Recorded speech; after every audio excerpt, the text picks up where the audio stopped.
তুই আগেও এসেছিলি নাকি? হ্যাঁ রে পিয়াল, তখন তুই অজ্ঞান ছিলি। ও কাঁদতে কাঁদতে এসে বলেছিল যে তুই হিরোগিরি করে ওর প্রাণ বাঁচিয়েছিস।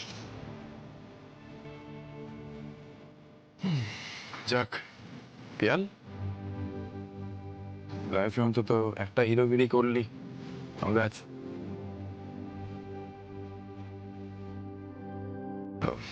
এনিওয়ে পায়েল, তুমিও কিন্তু তোমার এই ইনজুরিটি নিয়ে বেশি বাইরে বেরিয়েও না। কি দরকার রিস্ক নেওয়ার? ইনফেকশন হয়ে যেতে পারে, সেপটিক হতে পারে। দাদা, আমি ড্রেসিং করাতে এসেছি। একা একা?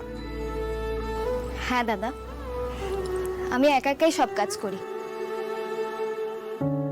আসলে অনেক ছোটবেলা আমার মা মারা গেছে। কাঁথিতে আমার মামার বাড়ি, আমি ওখানেই থাকতাম। এই জাস্ট কিছুদিন হয়েছে আমি এখানে এসেছি। বাবা কাজকর্মের জন্য অনেক জায়গায় ঘুরে বেড়ায়, তাই আর এই অ্যাক্সিডেন্টের কথা বাবাকে জানানো হয়নি। পিয়াল, তাড়াতাড়ি সুস্থ হয়ে ওঠ, আমি আবার আসবো। আজকে আসছি। হ্যাঁ,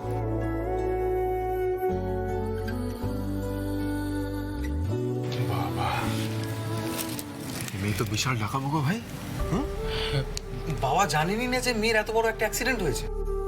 পায়েলকে কখনো বাবার সম্বন্ধে কিছু বলতে শুনিনি। একটা কি কথা জানিস তো দা ভাই, পায়েলের বাবা কিন্তু আমাদের বাবাদের মতন নয়, একটা দূরত্ব আছে। রাতে কি হয়েছে পিয়াল দাদা? আমার বাবার সাথেও তো আমার সেরকম ভাব নেই। আমার বাবা আমায় যা নয় তাই বলতো। যাকে এইসব কথা এখন থাক। স্যার, তাড়াতাড়ি বাড়ি চলুন, আমাদের এভাবে বসে থাকলে এখন চলবে না। ধানু, তমাল, তোরা পিয়ালের সঙ্গে থাক, আমি এখন আসি। পিয়াল, আমি ফুলকি এখন এলাম, পরে আবার আসবো। এর মধ্যে নিশ্চয়ই দাদাভাই কিছু খবর জোগাড় করেছে দেবদাস মাইতির ব্যাপারে। দেখতে হবে গিয়ে কোথায় আছে সে।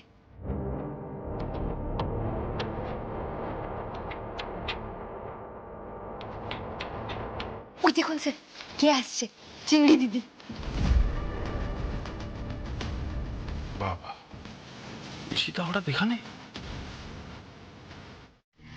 তমাল দাদা, দেখো কে এসেছে, তাড়াতাড়ি এদিকে এসো। কি হয়েছে? কি প্রবলেম? ডাকার কে? কি হলো? ওরে বাবা, এ আমি কাকে দেখছি? হ্যাঁ, ঈশিতা মনে হচ্ছে যে। হ্যাঁ তমাল দাদা, তুমি একদম ঠিক দেখছো। তোমার সামনে চিংড়ি দিদি দাঁড়িয়ে। চিংড়ি দিদি, তুমি কি এখানে সত্যি সত্যি পিয়াল দাদাকে দেখতে এসেছো, নাকি অন্য কোনো কাজে এসেছো? বলো না। ফুলকি দাস,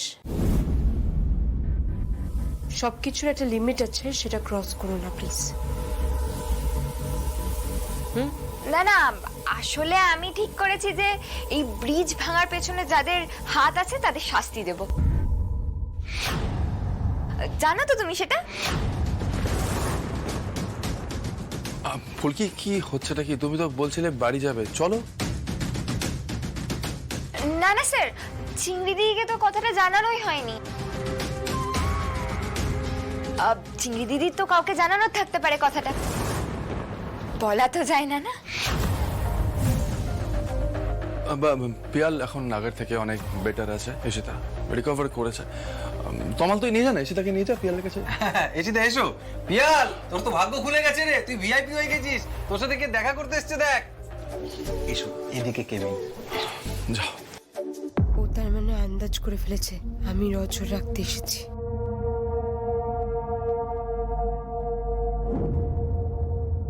না না, এটা জানতে দিলে হবে না।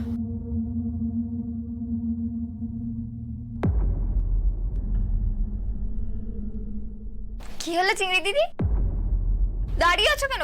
বাড়ি যাবে নাকি? Shut up.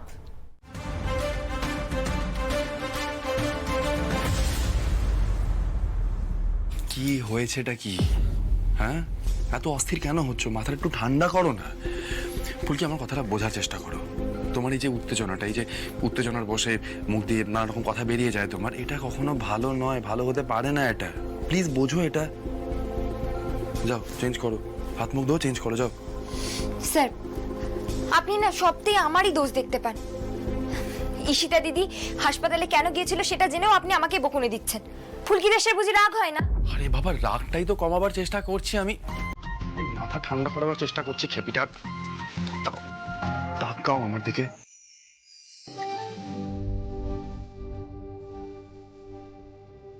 আমি কি রেগে আছি যে বকবো? কি আমি তোমাকে বোঝাবার চেষ্টা করছি। রুদ্রর বিরুদ্ধে সরাসরি লড়াইতে নামতে চাইছো, তাই তো? তাই বলছি মাথা ঠান্ডা করো, যা করবে যা বলবে মাথা ঠান্ডা করে করবে। বুঝতে পারছো কি বলছি? বুঝতে পারছো?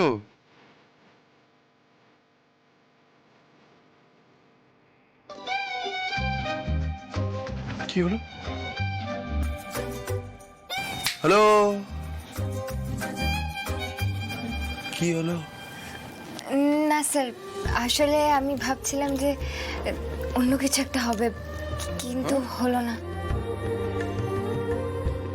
আমি যাই পোশাকটা পাল্টে আসি, আমি এক্ষুনি যাচ্ছি। যাই পোশাক পাল্টে আসে, ঘুষি তো তোমার নাক ভেঙে দেবো একদিন আমি।